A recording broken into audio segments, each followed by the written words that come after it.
در دل او خدا خود این خبر، خامنه ای. او شاید مثلا یک مقدار محبت به عمر به عایشه داره خامنه ای، از حرفاش پیداست.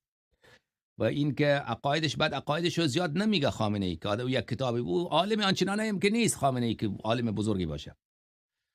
و در زندگیش مراحل مختلفی داشته. سابقا که آقای کی بود، محمد علی ابتهی، یک مصاحبه کرده بود، میگه در مشهد اینو سابق به این وهابی میگفتن. خودش هم گفته که مردم به من میگفتن که من سنیگری میکنم. خب این خودش گفته که مردم مشهد به من مرا متهم به سنیگری میکردن.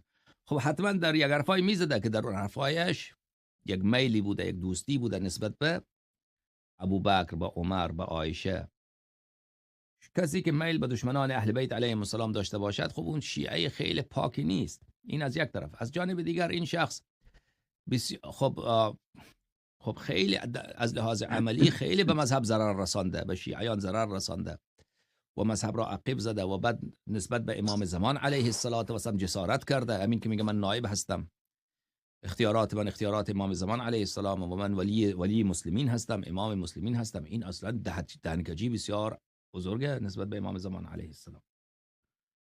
لذا این یک خدمت شما عرض کنم که شما اگر در دوران منصور اگر بودید، منصور خیلی علاقه داشت نسبت به امیرالمؤمنین علیه السلام و منصور خیلی احادیث نقل کرده. اینا مأمون همچنین نسبت به اهل بیت علیهم السلام احادیث نقل کرده، در فضل اونها مأمون که مناظره میکرد در برتری امیرالمؤمنین علیه السلام.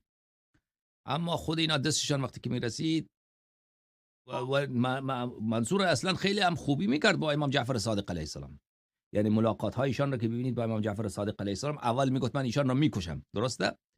گزارش ها که میرسید که ایشان بر علیه شما داره لشکر جمع میکنم، بله می آورد که من ایشان رو میکشم.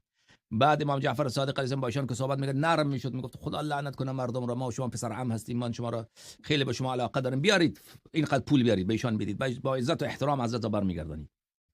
یعنی اینا میرسانه که این شخص چند بار دو دل میشد که بکشم نکشم، آخرش هم کشت امام جعفر صادق علیه السلام. خب این دنیا حکومت، کسانی که بر منصب حکومت میشینند، بعضی از اینا عقیدهشان خوبه، بعد به خاطر این حب دنیا و به خاطر ظلمی که میکنن، آدم کشی که میکنن، آخر کارشان به کشتن امام دستشان میرسه.